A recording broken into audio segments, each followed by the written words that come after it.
جمال الوجود بذكر الإله وتصفو الحياة بنور هدى.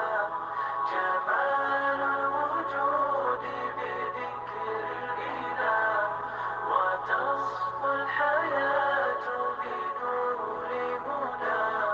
وتطلب نفس له طاعة ويبلغ سعد إلى منتهى. ہم بات کر رہے تھے اللہ کے حکم پر سمعنا و اطعنا کرنے کے بارے میں. ان لوگوں کی بات کر رہے تھے کہ جنہوں نے اپنے نفس کو اپنا معبود بنا لیا. کیا آپ بھی اپنے نفس کی پیروی کر کے اسے اپنا معبود بنائیں گی؟ ہرگز نہیں، بلکہ آپ تو ان خوش نصیب لوگوں میں شامل ہونا چاہیں گی جن سے اللہ راضی اور وہ اس سے راضی ہوں گے، کیونکہ جسے اللہ کی رضا مل گئی وہ حقیقت میں فلاح پا گیا. اس لیے پردہ آپ نے اللہ کی رضا پانے کے لیے کرنا ہے، نہ کہ اپنے نفس کو اپنا معبود بنانے کے لیے.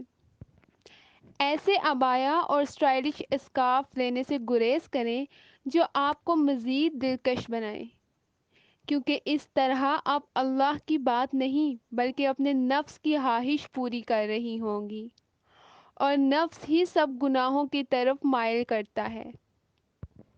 آپ بہت خوبصورت ہیں کیونکہ آپ اللہ کی تخلیق ہیں، لیکن اس خوبصورتی کو ظاہر کرنے کے لیے اللہ کے حکم کو پس پشت نہیں ڈالنا، ورنہ خسارہ اٹھانے والوں میں سے ہوں گے.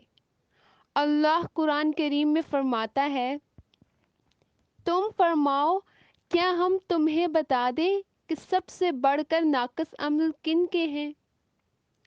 ان کے جن کی ساری کوشش دنیا کی زندگی میں گم گئی اور وہ اس خیال میں ہیں کہ اچھا کام کر رہے ہیں. الکہف. استغفر اللہ. کیا آپ بھی ان میں سے ہونا چاہتی جن کی کوشش اس دنیا کے لیے ہے؟ خود کو اپنے رب کے لیے خالص کر لیں تاکہ خاص اس کی رحمت میں آ سکیں. اور ابلیس ہمیں ہمارے گناہ بہت مزین کر کے دکھاتا ہے. اس کی چالوں کا شکار نہیں ہونا. آپ اللہ کی رضا پانے کے لیے پردہ کر رہی ہیں، نہ کہ ابلیس کو خوش کرنے کے لیے. جو ہم مختلف سٹائل کے عبایا اور اسکارف کرتی ہیں، یہ ابلیس کی چال ہے جسے ہم سمجھ نہیں پاتی، اور یہ سمجھتی ہیں کہ ہم اللہ کا حکم مان رہی ہیں، جبکہ حقیقت میں ہم اپنے نفس کی پیروی کر رہی ہوتی ہیں. اور اللہ نے ایسے اعمال والوں کا انجام واضح کر دیا کہ ان کے اعمال ضائع ہو گئے. کیا آپ اپنے اعمال ضائع کرنا چاہتی ہیں؟ کوئی اپنی اتنی محنت کیسے رائے گاہ کر سکتا ہے؟ یہ ابلیس ہے جو ہمیں علم بھی نہیں ہوتا اور ہمارے اعمال ضائع کروا دیتا ہے. اس لیے آج سے آپ نے سمپل اور کوشش کرنی ہے ایسا پردہ کریں جو آپ کو اللہ کی نظر میں خوبصورت بنائے، تاکہ آپ جنت میں جا سکیں، نہ کہ ان لوگوں میں جن کے اعمال اس دنیا کے لیے ہیں. ایک اہم بات یہ ہے کہ جب آپ پردہ کرنے لگ جاتی ہیں تو ابلیس بہت کوشش کرتا ہے کہ وہ آپ کو بہکا دے، آپ کے دل میں طرح طرح کے وسوسے ڈالتا ہے. جیسے اگر آپ پردہ کر رہی ہیں اور کسی دن کوئی نامحرم آپ کو بغیر پردے میں دیکھ لیتا ہے تو آپ سوچتی ہیں کہ بس اب تو مجھے نامحرم نے دیکھ لیا ہے، اب میں پردہ کیسے کروں، اب میں بے پردہ رہوں گی. ایسا کبھی نہیں سوچنا. یہ ابلیس کی چالیں ہیں. وہ ہمیں صراط مستقیم سے ہٹانا چاہتا ہوتا ہے کیونکہ وہ ہمارا کھلا دشمن ہے. شروع میں ایسے ہوتا ہے کیونکہ آپ بچپن سے محروموں کے ساتھ رہتی ہیں تو عادت نہیں ہوتی، اس لیے کبھی آپ سے نقاب اتر جاتا ہے اور کبھی کوئی آپ کو دیکھ لیتا ہے. لیکن ایسے میں پریشان ہو کر پیچھے نہیں ہٹنا بلکہ ثابت قدمی دکھانی ہے. آپ پہلے ہی اپنا ذہن بنا لیں کہ اگر ایسی کوئی سچویشن ہو جاتی ہے تو آپ کو معلوم ہو کہ آپ نے کیا کرنا ہے، کیونکہ آپ سے غلطی سے ایسے ہوگا، جان بوجھ کر نہیں، اس لیے اللہ معاف کرنے پر قادر ہے۔ انشاءاللہ وقت کے ساتھ آپ اپنی منازل طے کرتی چلی جائیں گی۔ اگر بار بار ایسا ہو تو پھر رک کر خود کو ٹٹولیں کہ ایسا کیوں ہو رہا ہے، کیونکہ غلطی ایک بار ہوتی ہے، مومن بار بار ایک ہی جگہ سے ڈھسا نہیں جاتا۔ اگر کبھی کوئی آپ کو دیکھ لے تو اللہ سے معافی مانگ کر پھر اس کی جنت کی طرف رخت سفر باندھ لے۔ میرے ساتھ بھی ایسا ہوتا ہے، شروعات میں ایسا سب کے ساتھ ہوتا ہے۔ ایک بار میں اپنے کمرے میں تھی تو میرے بہنوئی آئے، وہ بغیر نوک کیے گھر میں داخل ہوئے۔ مجھے جب قدموں کی آہٹ سنائی دی تو میں نے اٹھ کر باہر دیکھا، سامنے میری پھپھو اور بہنوئی تھے اور میں بغیر پردے کے تھی۔ دوپٹہ کیا ہوا تھا لیکن نقاب نہیں تھا کیا ہوا۔ میں نے فوراً وہیں کھڑے کھڑے دوپٹے سے نقاب کر لیا۔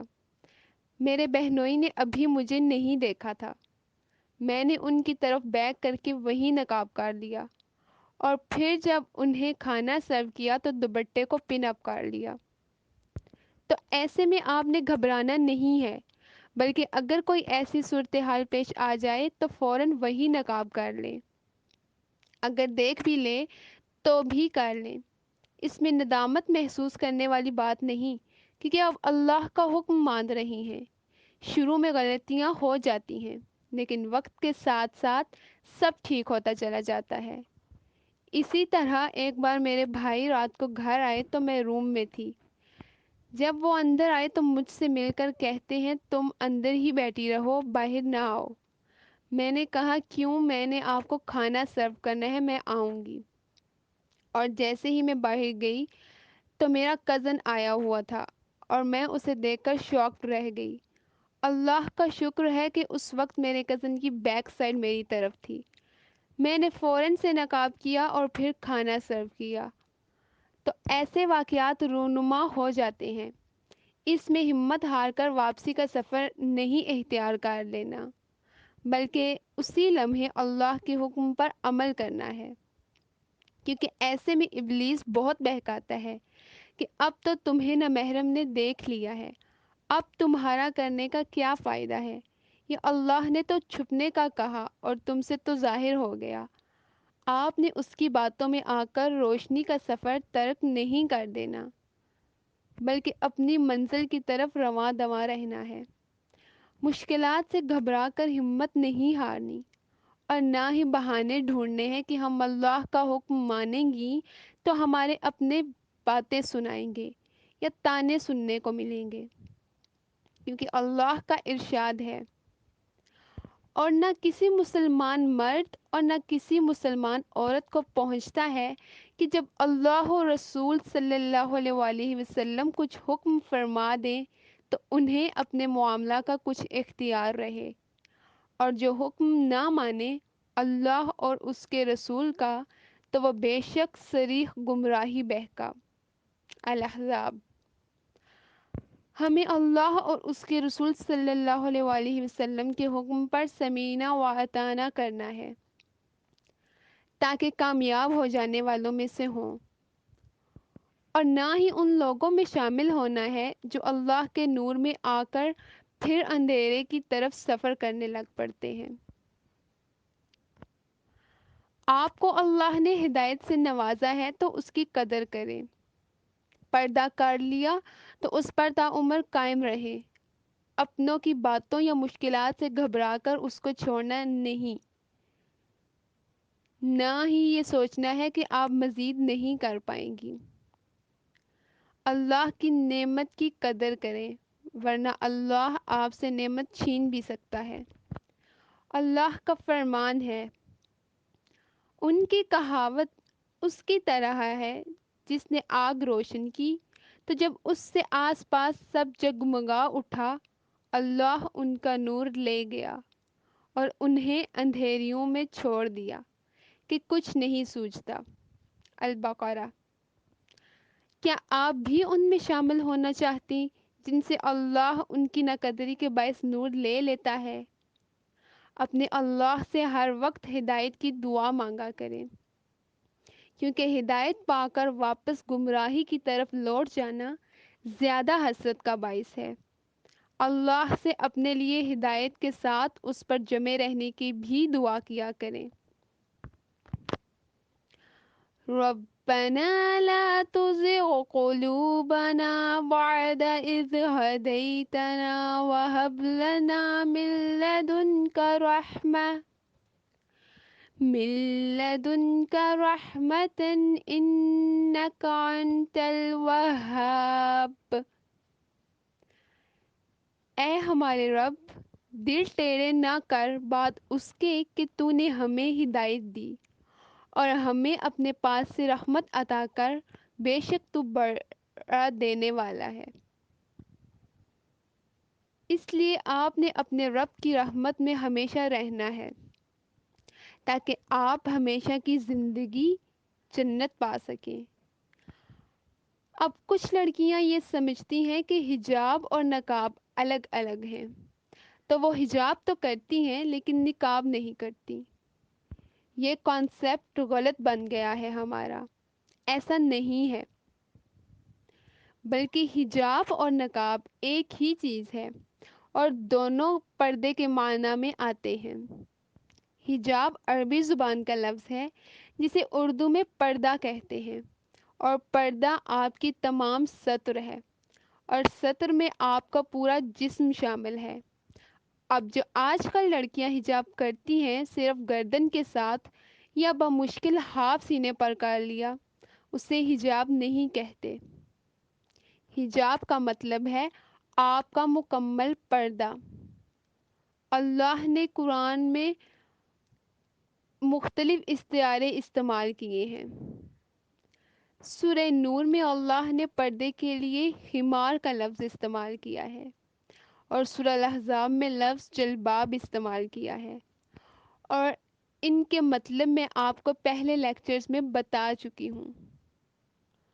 اسی طرح اللہ نے سورہ الاحزاب میں پردے کے لیے لفظ حجاب استعمال کیا ہے، جس سے ثابت ہوتا ہے کہ حجاب مکمل پردہ ہے، نہ کہ جو آج کل ہم حجاب کرتی ہیں وہ۔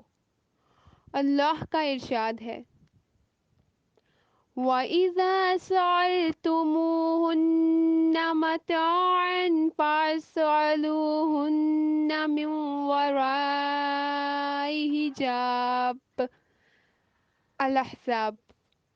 اور جب تمہیں ازواج نبی سے کوئی چیز مانگنا ہو تو پردہ کے پیچھے رہ کر مانگو۔ یہاں سے ثابت ہوتا ہے کہ حجاب مکمل پردہ ہے، جو آج کل لڑکیاں کرتی ہیں وہ حجاب نہیں ہے۔ آج اللہ کے فضل سے ہماری پردہ سیریز مکمل ہو گئی ہے۔ مجھے امید ہے آپ سب کو اللہ نے چن لیا ہوگا اور صبغت اللہ عطا کیا ہوگا۔ اللہ آپ کو پرسکون کر دے اور آپ کو اپنی رضا کی نوید سنائے، آمین اللہم ثم آمین۔ اپنے رب کے رنگ کو ہمیشہ برقرار رکھنا ہے، کبھی مان نہیں پڑنے دینا، تاکہ روز حشر آپ اللہ کا دیدار اس انداز سے کر سکیں کہ وہ آپ سے راضی ہو اور آپ اس سے راضی، اور آپ پردے کے جس لیول پر ہیں اس پر ڈٹی رہیں، پھر آہستہ آہستہ اپنے ایمان کے لیول کو بڑھاتی چلی جائیں۔ بہت جلد وہ وقت بھی آ جائے گا جب آپ مکمل پردے میں ہوں گی انشاءاللہ، اور دنیا کو بتا دیں کہ آپ اللہ کے رنگ میں رنگ چکی ہیں۔ اب آپ کو اس فانی دنیا سے کچھ سروکار نہیں۔ اگر فرق پڑتا ہے تو اس سے کہ آپ کا اللہ آپ سے اپنے حکم پر سمینا و اطاعنا کرتے ہوئے دیکھ کر کتنا خوش ہے۔ آپ کو دنیا سے لڑ کر اس کے حکم پر لبیک کرنا کتنا محبوب ہے۔ صبغۃ اللہ، ومن احسن من اللہ صبغۃ ونحن له عابدون۔ نیز ان سے کہہ دو کہ ہم نے اللہ کا رنگ قبول کیا، اور اللہ کے رنگ سے بہتر کس کا رنگ ہو سکتا ہے، اور ہم تو اسی کی عبادت کرتے ہیں۔ البقرہ۔ الہی تو ہمیں صبغت اللہ عطا کر، اپنا ایسا رنگ عطا کر کہ جو پک پک کر پک جائے، اور ایسا پکے کہ پھر کبھی مان نہ پڑے۔ الہی اس رنگ کو ہم پہ چڑھا دے، اور ایسی مہک رکھ اس میں کہ اپنے آس پاس کو مہکاتا چلا جائے۔ الہی اپنے رنگ کو ہماری شناخت بنا دے، اور اسے ہمیں دوسروں تک پہنچانے کا ذریعہ بنا دے۔